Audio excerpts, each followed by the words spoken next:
for the match, right, 10-minute submission only, you know, really like wear him down, whether that's on top or on bottom. I saw like a few of his matches, and when he gets on top, he just kind of like holds the sides, right, body locks. You know, he looks to pass. You know, if he can't really get to the truck position, then okay. On top, I would have liked to play like on top a little bit more, but I think I did like a okay job of framing underneath his neck and making it really uncomfortable for him. Like he didn't want to really hold on. And then I was kind of starting to entangle the legs. He had like a good like entanglement outside heel hook, but it wasn't like tight, and we kind of rolled out of bounds. I forget how he got me in there. I think I tried to pull out or something, and then he got it, but I was able to like kind of roll out. He latched onto like a straight ankle lock, but I really, even like that, I wasn't really like worried about. If anything, it allowed my knee to start to like turn inside, like the 50-50, and then I was starting to able like counter and throw my leg over to like the saddle position, things like that.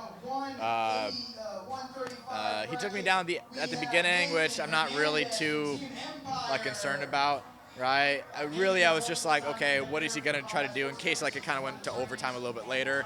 What shot does he like to do? Things like that. Because I know like the overtime is first to a takedown, so it was like, okay, hopefully like in the match I'll wear him down. So when it comes to the overtime, if it comes to that, then I kind of have in the back of my head what takedown he likes to do, things like that, so I can like counter and wrestle. So I didn't really try like too hard on the feet. Just kind of settling into the match a little bit. I swept him a little bit, tried to get to his head, framed off. So this match I was pretty loose with like the positioning, so because I wanted him to move. So I didn't really see him move a whole lot in his other matches. So I wanted him to move. So if he wanted to sweep me, he'd have to like come up and sweep me, right? If he wanted to like pass my guard, he'd have to like move to pass my guard. So just like conserving energy and making him tired. And I think I even like kind of did that enough.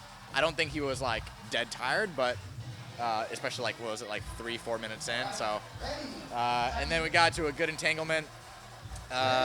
He was looking for the inside heel hook, but my knee line was already cut down, and then I was able to get my outside leg in and separate his heel. I got the initial inside heel hook, and his ankle popped, and he kind of went like, oh, and then that's a verbal tap. I let go of the submission, but I didn't let go of like the position, and even he stopped, so I think he kind of knew. And then I like looked at the ref, and I was like, he verbally tapped, and then people said blah blah blah. Okay, whatever.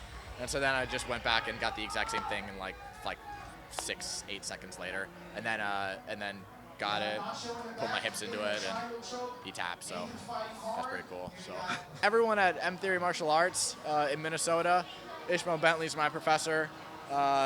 So whenever I'm having like a positional problem, right, of course he's always there. And man, like I don't block out anyone to oh, I'm not gonna learn from that. I'm gonna learn from everyone. If someone has like a technique, I'm gonna like try to incorporate it and make it useful. So I feel like I'm pretty well rounded. So I feel like my leg game's strong, my wrestling's good, my passing game's good, my guard retention's good. Like all that stuff is really good. I did really want to like take us back. That's the one thing I was looking for. I was like, okay, if all else fails, I'm gonna go to the back, and that's what I was looking for in the initial leg entanglement, because I was starting to like reach up, but then his leg was a little loose, so I decided to go to saddle and like attack the legs. But Ishmael Bentley is my professor. We're Team Pedro Sauer, but we compete a lot under M Theory Martial Arts. That's the gym. So. I mean, yeah, I'm his black belt, so all credit goes to him, man. Him and all my teammates help me all the time. You know, all my students who want to bring it to me and submit me and pass my guard and all that, which happens a lot more than people think. But yeah. Next week is Nogi Worlds, the IBJJF Nogi Worlds, so I'll be competing at that in the light feather division, and then. Like November, like 10th or so, I'll be competing in the ADCC trials. And then there's a few like local things in like Minnesota, some opportunities that are really cool. Some like super fights, things like that. Of course, Gi Worlds at the end of December, or at the end of the year in December. And then whatever I can, competing, in the months in between or anything like that. If something pops up, then for sure I'm game. Yeah, I just want matches, and I want to put on a good show and show my jiu-jitsu and prove to not only myself but like everyone else that okay, the things that I'm working on are, I'm getting better. The things are working, things like that. So that's the goal, is just to get better, man.